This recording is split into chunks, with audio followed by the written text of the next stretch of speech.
জ্বালানি তেলের সংকটের প্রভাব এবার সরাসরি পড়েছে মুন্সিগঞ্জের লৌহজং উপজেলার শিমুলিয়া ঘাটের ব্যতিক্রমধর্মী রেস্টুরেন্ট প্রজেক্ট হিলসাতে।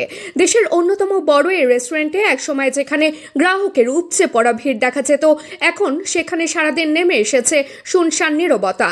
রেস্টুরেন্টে গিয়ে দেখা যায় বিশাল আয়তনের স্থাপনাটিতে হাতে গোনা কয়েকজন কর্মচারী ছাড়া আর কেউ নেই।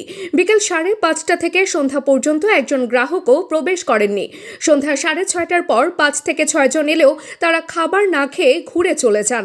ওপেন কিচেন, যা ছিল রেস্টুরেন্টের অন্যতম আকর্ষণ, সেটিও এখন নিস্তব্ধ। সাজানো মাছ থাকলেও নেই কোনো ক্রেতা। রেস্টুরেন্ট কর্তৃপক্ষের দাবি, পণ্যের দাম বেশি এমন অপপ্রচার এবং জ্বালানি তেলের সংকটের কারণে দূর দূরান্ত থেকে গ্রাহকরা গাড়ি নিয়ে আসতে পারছেন না, ফলে ব্যবসা মারাত্মকভাবে ক্ষতিগ্রস্ত হচ্ছে। অন্যদিকে ত্রয়োদশ জাতীয় সংসদের সংরক্ষিত নারী আসনে বিএনপি মনোনীত প্রার্থী সেলিনা সুলতানা নিশিতা বলেছেন, আগামীর বাংলাদেশ বিনির্মাণে কাজ করতে চাই। মঙ্গলবার নির্বাচন ভবনে মনোনয়নপত্র জমা দেওয়ার পর সাংবাদিকদের সঙ্গে আলাপকালে তিনি এ প্রত্যয় ব্যক্ত করেন।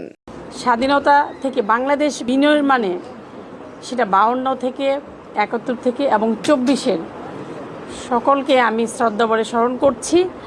এবং আমি বলতে চাই যে আমাদের কথা ছিল যে এখানে আপনি কথা বলতে পারবেন, আইনের শাসন থাকবে, সেজন্য আপনাকে খুন হতে হবে না, গুণ হতে হবে না, আপনি বলতে পারবেন, কিন্তু সেই সমালোচনাটা অবশ্যই যৌক্তিক হতে হবে এবং শালীন হতে হবে, ভদ্র হতে হবে আমি মনে করি।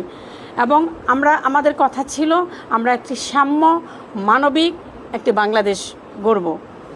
তো সেই ক্ষেত্রে আজকে আমি সর্বপ্রথম কৃতজ্ঞতা এবং ধন্যবাদ জানাচ্ছি বাংলাদেশের রাষ্ট্রনায়ক, আপনি মাননীয় প্রধানমন্ত্রী, বিএনপির চেয়ারম্যান জনাব তারেক রহমানকে আমি ধন্যবাদ জানাচ্ছি, মনোনয়ন বোর্ডের প্রতিটি সদস্যকে, এবং আমি কৃতজ্ঞতা জ্ঞাপন করছি এদেশের মানুষের কাছে, আপনাদের কাছে, এবং শুকরিয়া আদায় করছি মহান রাব্বুল আলামিনের প্রতি।